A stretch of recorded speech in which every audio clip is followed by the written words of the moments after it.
discuss now with Democratic Congressman Bera of California. He serves on the Foreign Affairs and Intelligence Committees. Congressman, thanks so much for being here.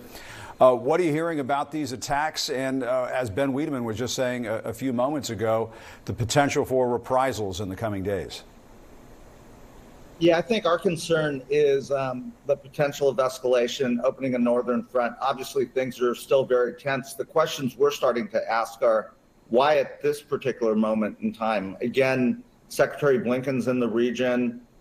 We're doing everything we can to try to minimize escalation, get to a ceasefire, get to a release of hostages. And unfortunately, I think this makes it that much harder. And what is your sense as to why these attacks were initiated? Do you have that information? Yeah, I think we don't at this moment in time. I think the question really is, okay, why at this moment in time? Again, if the goal is to minimize an escalation of the conflict, to minimize the possibility of a regional conflict, it seems like we're headed in the opposite direction. And I think those are questions that we would have for the Israeli government. I would hope that the Biden administration, I'm sure they are having those conversations. We're seeing the violence escalate in the West Bank, and I think this is moving in the opposite direction than what we'd like to see. We'd like to get to a ceasefire. We'd like to get to a release of the hostages and then hopefully chart a path forward.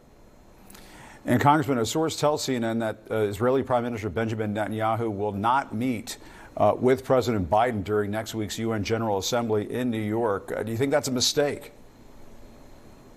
I think it's a mistake from Prime Minister Netanyahu's perspective. But again, he's been less than cooperative.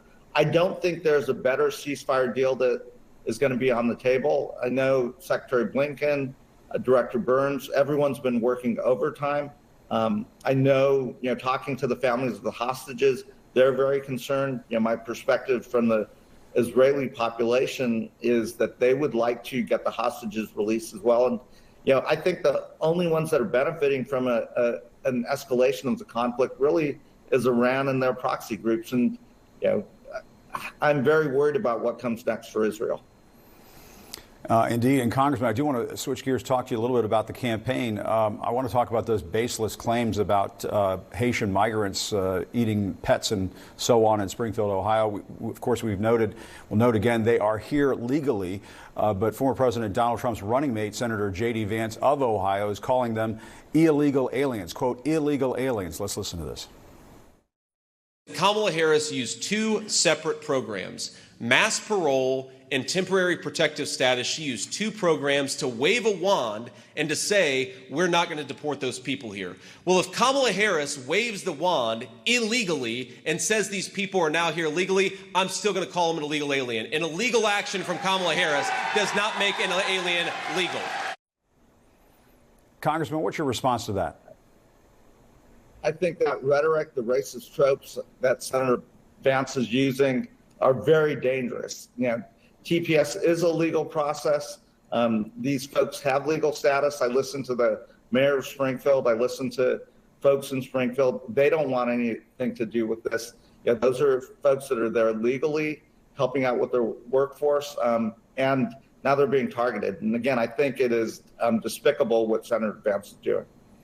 And apparently, Trump has said he may be going to Springfield, that he said he will be going to Springfield in the next couple of weeks. What do you think about that?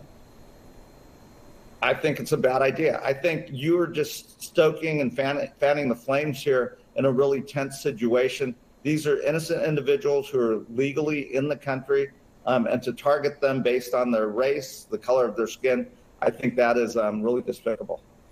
And Congressman, finally, I do want to ask you about this prospect of a government shutdown right before the election. House Republicans are apparently at square one after the Speaker's proposal failed yesterday. Are you optimistic a deal will get done before funding runs out at the end of the month? Or is it possible that former President Trump will be guiding those House Republicans toward a government shutdown?